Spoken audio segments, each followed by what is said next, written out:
नमस्कार दोस्तों, आज का अपना टॉपिक है द्विध्रुव के निरक्ष पर विद्युत क्षेत्र की तीव्रता। इससे पहले हम द्विध्रुव के अक्ष पर विद्युत क्षेत्र की तीव्रता पढ़ चुके हैं। तो द्विध्रुव के निरक्ष क्या है, पहले हम टॉपिक का नाम लिख देते हैं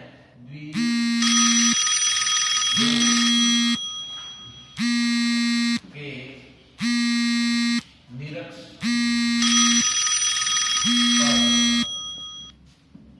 विद्युत क्षेत्र।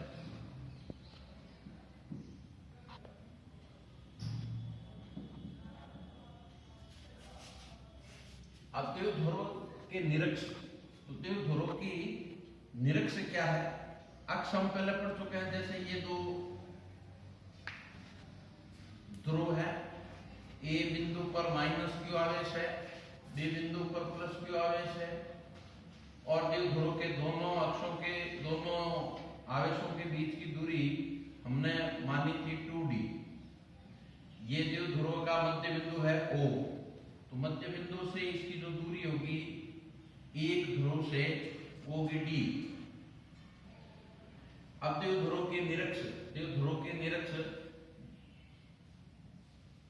द्विध्रुव के मध्य बिंदु से लंबवत गुजरने वाले, यानी द्विध्रुव के लंबवत मध्य बिंदु से गुजरने वाली जो रेखा होगी वो द्विध्रुव के निरक्ष कहलाती है।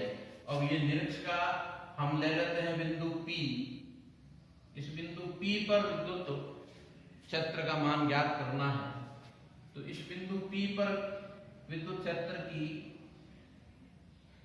तीव्रता का मान या विद्युत क्षेत्र का मान ज्ञात करते हैं। मान लेते हैं ये E1 है और इसकी दिशा सदैव, क्योंकि ये प्लस आवेश है तो प्लस आवेश से विद्युत क्षेत्र सदैव दूर की ओर होता है। और उस बिंदु P पर जैसे इसको मिलाने वाली रेखा है BP, तो इस BP की दिशा में होगा। यहाँ ये ऋणावेश है तो इस ऋणावेश के कारण विद्युत क्षेत्र जो रेखाएं होती है वो ऋणावेश की ओर होती है, इसलिए यहाँ पर विद्युत क्षेत्र की जो मान होगा वो मान लेते हैं E2 है। इसकी दिशा P से A की ओर होगी क्योंकि ये ऋणावेश है। इसके कारण अब हम जानते हैं, मान लेते हैं ये कि यहाँ पर जो है ये इसके साथ में द्विध्रुव आकुरण है P, जो माइनस से प्लस की ओर होता है, इसे हम P से प्रदर्शित करते हैं। इसके साथ में ये रेखा AP जो थीटा डिग्री का कोण बनाती है। अब क्योंकि ये जो दूरी है B से P तक की, यहाँ ये दूरी हमने मानी है R है। मध्य बिंदु से R दूरी पर स्थित बिंदु P पर विद्युत क्षेत्र की तीव्रता ज्ञात करते हैं। तो यहाँ पर OBP एक संपूर्ण त्रिभुज है जिसमें BP एक कर्ण है इस त्रिभुज का। तो इसका जो मान आता है, क्योंकि ये यहाँ से यहाँ तक जो आधार है वो D है, तो ये इसका लंब है वो R है, तो कर्ण हो जाएगा R² प्लस D² का रूट। इसी प्रकार ये और ये दोनों बराबर है, ये कोण भी बराबर होगा क्योंकि ये रेखा और ये रेखा दोनों बराबर है, AP और BP, इसलिए ये दूरी भी इतनी ही होगी R² प्लस D²। ये दोनों दूरियां बराबर है, आवेश का परिमाण बराबर है, इसलिए E1 और E2 की दिशाएं अलग है परंतु इनके परिमाण समान है। परिमाण समान होने के कारण जो इनका परिणामी E1 और E2 का परिणामी है वो इनके ठीक बीच में, यानी AB के समांतर और द्विध्रुव आकुरण के विपरीत, क्योंकि द्विध्रुव आकुरण उसकी दिशा इधर है तो इसकी परिणामी जो विद्युत क्षेत्र होगा वो इस दिशा में होगा। तो परिणामी जो विद्युत क्षेत्र है वो इसके साथ में, क्योंकि ये कोण और ये कोण एकांतर कोण है तो ये थीटा होगा, और ये थीटा है तो ये ऊपर का कोण भी थीटा होगा। इसलिए इसकी दिशा में इसका जो घटक होगा E1 cos थीटा और इस E2 का इस दिशा में घटक E2 cos थीटा, परंतु इसका E2 का जो लंबवत घटक होगा वो E2 sin थीटा सीधा नीचे की ओर होगा और इसका जो घटक है E1 का वो है E1 sin theta. E1 sin theta और E2 sin थीटा परिमाण में बराबर और विपरीत होने से एक दूसरे के प्रभाव को निरस्त कर देते हैं, परंतु इसके जो घटक हैं क्षैतिज घटक E1 cos थीटा और E2 cos थीटा दोनों एक ही दिशा में जुड़कर परिणामी विद्युत क्षेत्र का निर्धारण करते हैं। इसका मान कितना होगा वो इन दोनों के योग के बराबर होगा। अब हम बिंदु आवेश के कारण विद्युत क्षेत्र की तीव्रता पहले पढ़ चुके हैं, उसी प्रकार से ये भी दो अलग अलग इनको हम आवेश मानते हैं। तो इसके कारण यहाँ बिंदु P पर विद्युत क्षेत्र की तीव्रता पहले प्लस Q आवेश के कारण प्लस Q आवेश के कारण बिंदु P पर विद्युत क्षेत्र E1 बराबर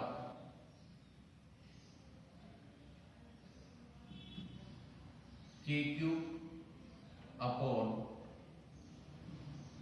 BP स्क्वायर, कोष्टक में दिशा लिख देते हैं BP की और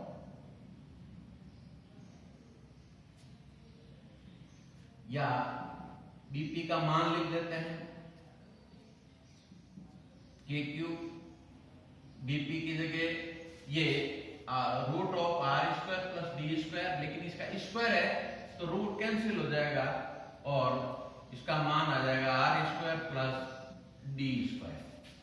दिशा वही BP की दिशा में, BP और करें या दिशा एक ही बात है। इसी प्रकार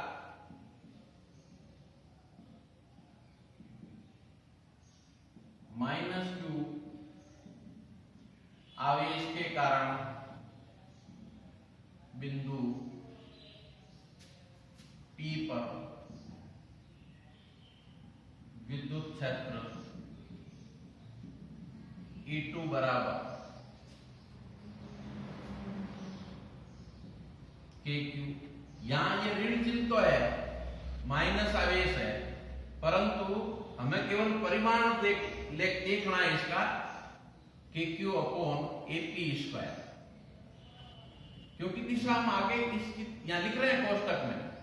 इसकी जो दिशा है यहां P से A की ओर, PA की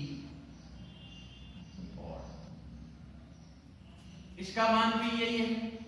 P से A तक दूरी root of R square plus D square, इसका वर्ग है, तो इसका E2 बराबर KQ R square plus D square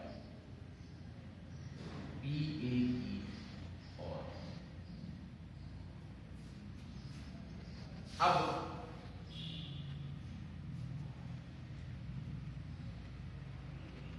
बिंदु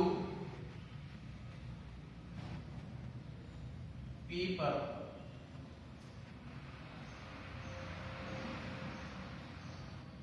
माइनस Q व प्लस Q आवेश के कारण P पर विद्युत क्षेत्र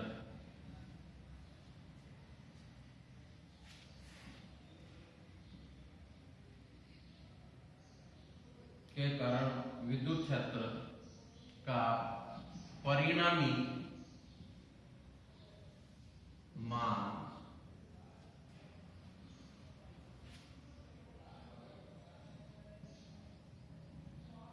E बराबर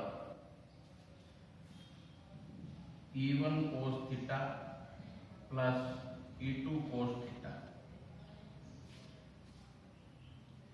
ये चीज हम लिख सकते हैं कि इसका E1 sin थीटा और E2 sin थीटा एक दूसरे के बराबर होने के कारण, या हम ये लिख सकते हैं पहले कि इसका मान इसके घटक या इसके मान तो यही होगा, लेकिन हम ये लिख सकते हैं कि इसका मान E1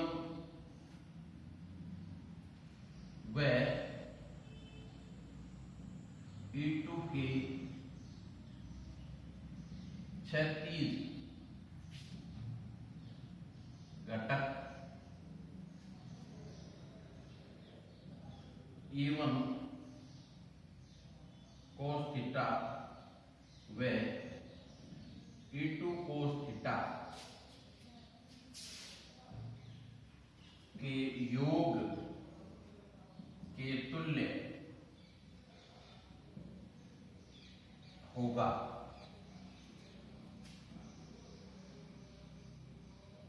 अतः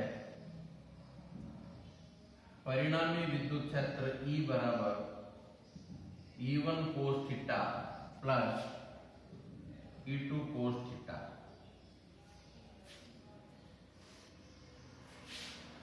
एक चीज हम ये और लिख सकते हैं इसमें कि ये E1 sin थीटा और E2 sin थीटा एक दूसरे के बराबर और विपरीत होने से एक दूसरे के प्रभाव को निरस्त कर देते हैं। अब सीधा मान लिख देंगे अब इसमें E1 व E2 के मान रखने पर, मान रख देंगे इसकी जगह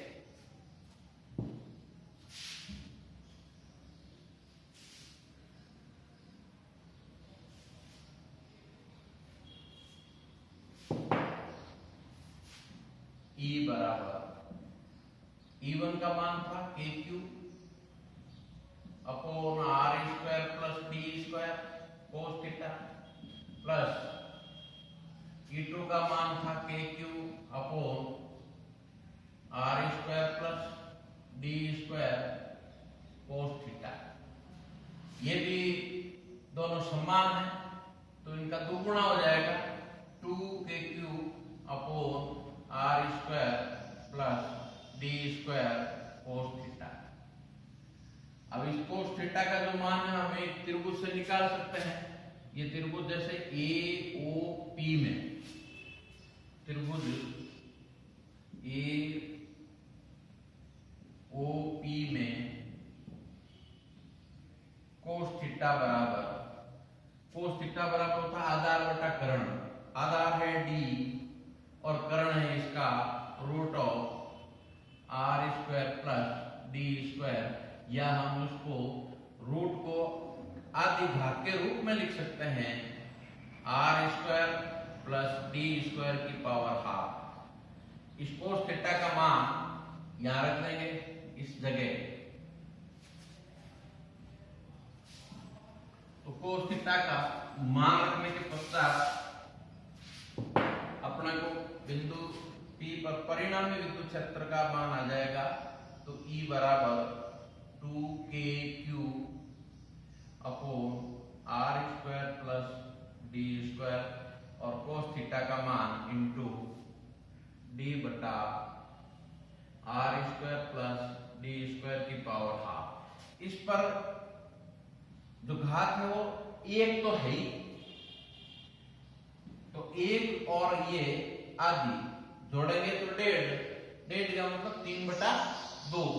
तो इसका मान आ जाएगा E बराबर या E बराबर के 2QD।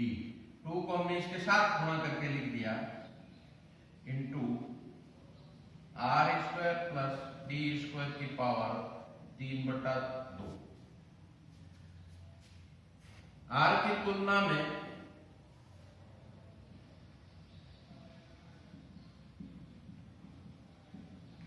D अल्प है, अति अल्प कह सकते हैं। अतः D स्क्वायर को नगण्य मान सकते हैं।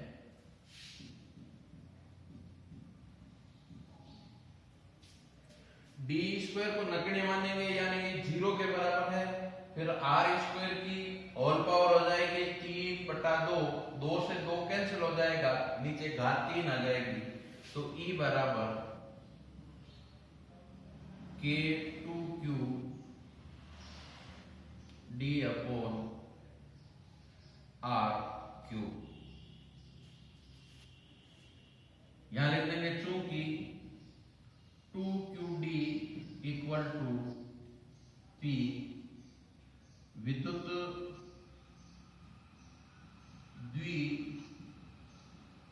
द्विध्रुव आघूर्ण, ये विद्युत ध्रुव आघूर्ण है P, इसका मान 2QD होता है। इसकी जगह हम ये मान रख देंगे तो E बराबर KP अपॉन आर क्यूब। यहां हम ये लिख सकते हैं ये निरक्ष है तो E निरक्ष, और अक्ष पर हमने पहले निकाला था मान इसका, जो ये मान था E अक्ष पर था 2KP अपॉन आर क्यूब।